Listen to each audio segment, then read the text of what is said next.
right, welcome to the Remride channel, where it's going to be primarily focused on RV transport. This is a new journey for myself, and just want to do an introduction video.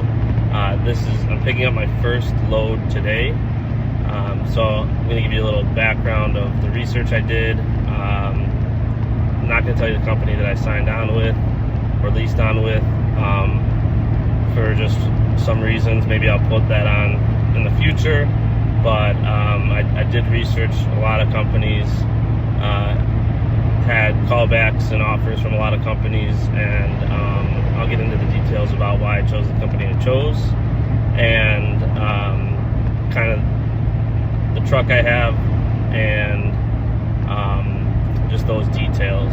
So I've been researching for about 6 to 8 months.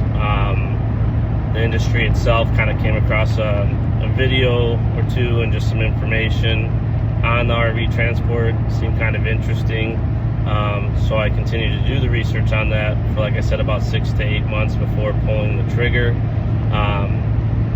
I'm based out of Illinois, near Chicago, so roughly hour and a half, 2 hours to the Elkhart area for myself to Deadhead, to pick up a load.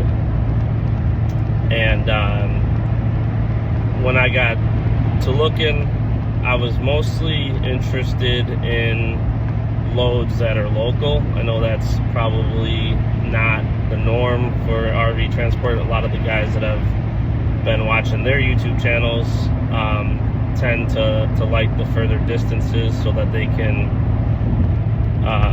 get the most amount of money per load. But my reasoning for staying local is having young kids. Would like to be home at night as often as possible.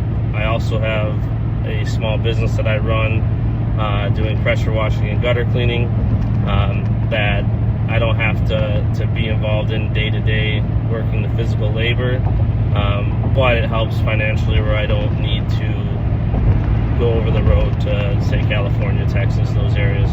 So the company that I'm not gonna say I found, they found me when I made a post, is located out of Wisconsin, and most of the dealers that they work with are in Wisconsin, with the exception of, I think, one in Minnesota, one in maybe Missouri. So all fairly local to where I'm coming from, which was what I was looking for. I should be able to hopefully make it home every night, with the exception of a few here and there maybe. Hoping to not spend a lot of nights sleeping in the backseat of my truck or hotels or anything like that. So I chose this company over some of the other ones that I looked at, like Indiana Transport, Synergy, Wave. Like I said, those are, from what I can understand, bigger companies, benefits to those, but I wasn't looking to go over the road as often as they would probably want me to. I'm open to it, here and there. I did talk to the owner of the company that I leased down with, and he mentioned that there could be a random load that goes further, or to different dealerships, or personal loads that he did say that I didn't have to take it, obviously, but if the opportunity presents itself and it makes sense, then that's something that I would do. But for the most part, I'll be looking for those Indiana to Wisconsin loads where I can make it back to my home base, and also avoid the reset, which I believe is 34 hours for DOT, or it might be 36, but I'm trying to avoid spending those hours out away from home. So that's kind of the benefit to going with the company that I leased on with. Also, their pay was higher than anybody else I saw. They're paying $2 a mile, up to $2.20 a mile. Downside to the smaller companies, I'm not getting any fuel savings, any kind of gas card, or iPass or anything like that, reimbursements, so that's coming out of pocket. But when I looked at the, say, 50 cents a mile average, probably more than some of the larger companies, to me it made sense to just find gas savings on my own. I downloaded, I think it was Mudflap, so hopefully that will help out. They also have, it's not paper logs, but it's an app that's not a full electronic logging device, so there's some benefits to that as well.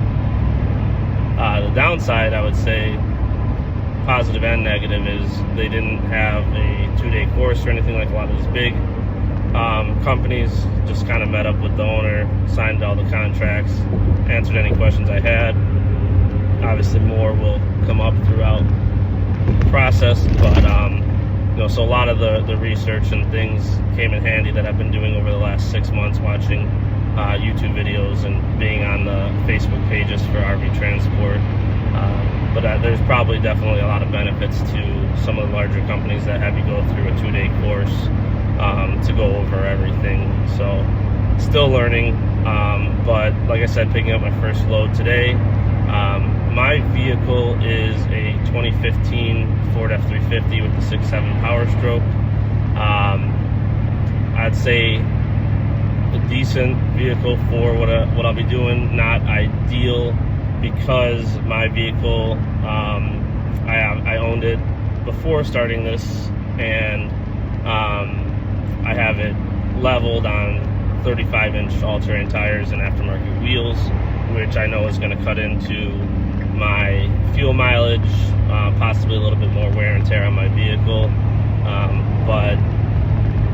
and then also because of the level and larger tires,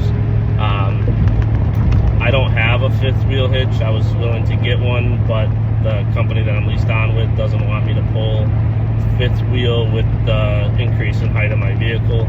I know I could technically do it, but they don't want it, so I'm okay with just sticking with the bumper pull for now, and kind of see how it goes, and would like to upgrade to a long bed, because mine is a 6 3/4, so eventually I would like to upgrade to that long bed, full crew cab long bed, stock level, stock size height, and get the fifth wheel hitch going so that I can not miss out on loads. And the owner of the company does work with horse trailers that do pay actually a little bit more money, so but they're all gooseneck for the most part, so obviously would like to get involved in that if it's going to pay more.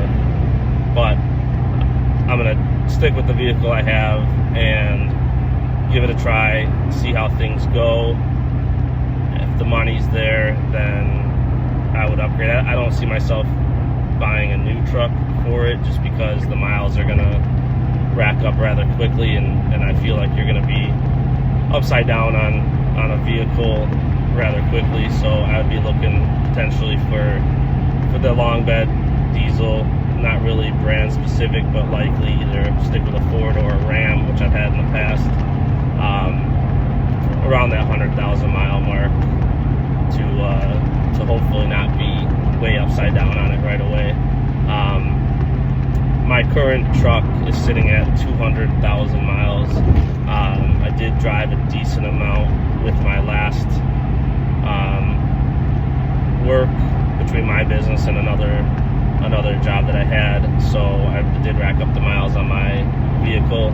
Nothing like the miles will rack up with RV Transport. I've always, over the last 5-6 years, sat at like 30,000 to 40,000 miles a year, and I would expect with the RV Transport to probably be around that 75,000 miles a year, if not more, depending on how many loads I run. Which is another thing with the company that I leased on with, being a smaller company. Obviously insurance plays a factor into it and what they pay. So a lot of the companies I looked at only require you to run 1 load a month. This company is requiring 12 loads a month. So obviously a lot more dedication to it.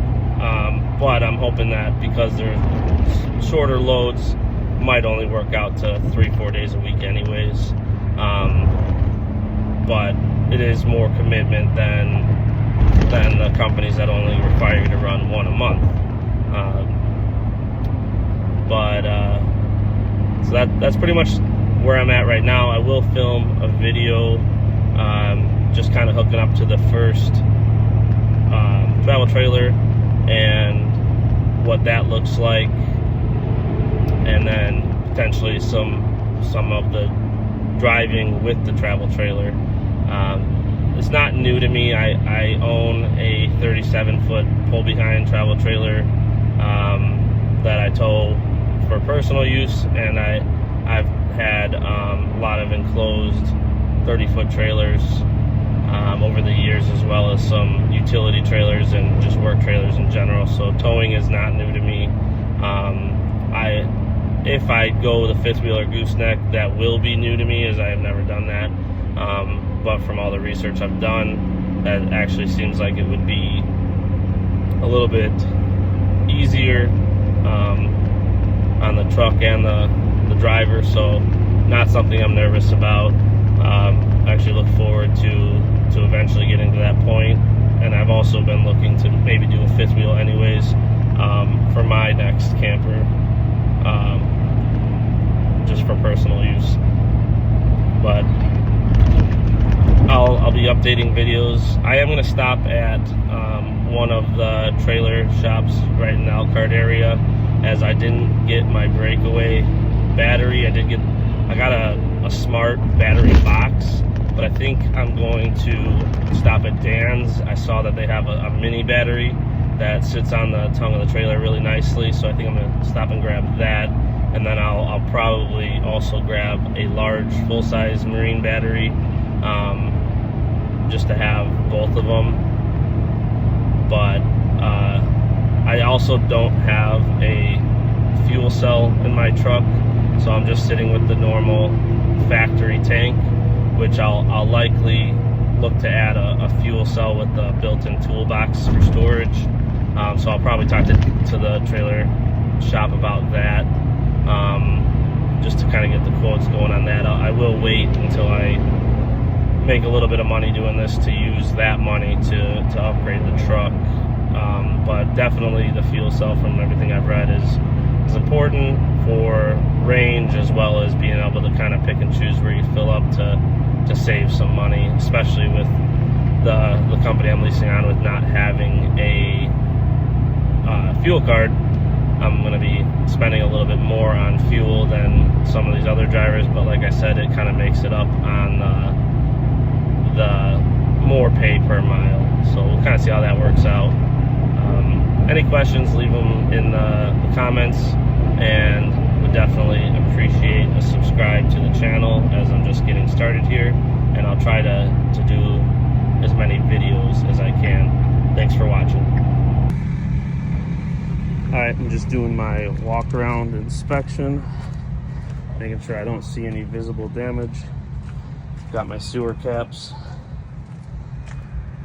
Don't see any damage so far.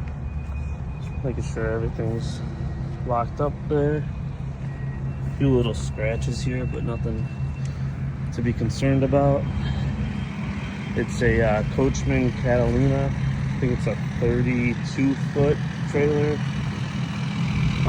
Weighs about 7,000 pounds. Got a real nice hitch. Electronic. I've got the chains hooked up. Got my little battery that I stopped and picked up. Got everything hooked up there.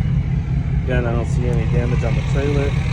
Double checking my model there. This is my truck that I was talking about, with the tires that I don't recommend, but we'll get the job done for now.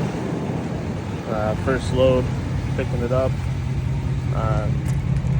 I'll try to get some footage of the drive here in a minute. Alright, I'm hooked to the camper. It's a little bit heavier than what I saw it was online. It's just over 7,000 pounds. 32-foot bumper pull Catalina. Went pretty smooth. Got the battery hooked up, get the license plate put on. Just got to remember to grab all that stuff so I don't forget anything on this first load. Had a little trouble finding the keys for the unit, but I did get those, got everything squared away there. I chose for this first delivery, because it's a shorter one and just kind of getting my feet wet, I chose to avoid toll roads, and hopefully that'll cut down on the way stations too. But that's more or less just to kind of focus on this first delivery and making sure everything's right. Moving forward, I'm not going to avoid anything and try to just get the fastest route. It is pretty windy out here today, keeping it at about 65, 66 just to keep it straight. But yeah, it's hooked up, ready to go. Got about 3-hour drive, and then get it unhooked and inspected and head back home and hopefully grab a few more loads this week. I'm going to try to do these shorter loads just for the first week, just to kind of, again, get some practice in, get some understanding of what I'm doing better. But so far, so good. All right.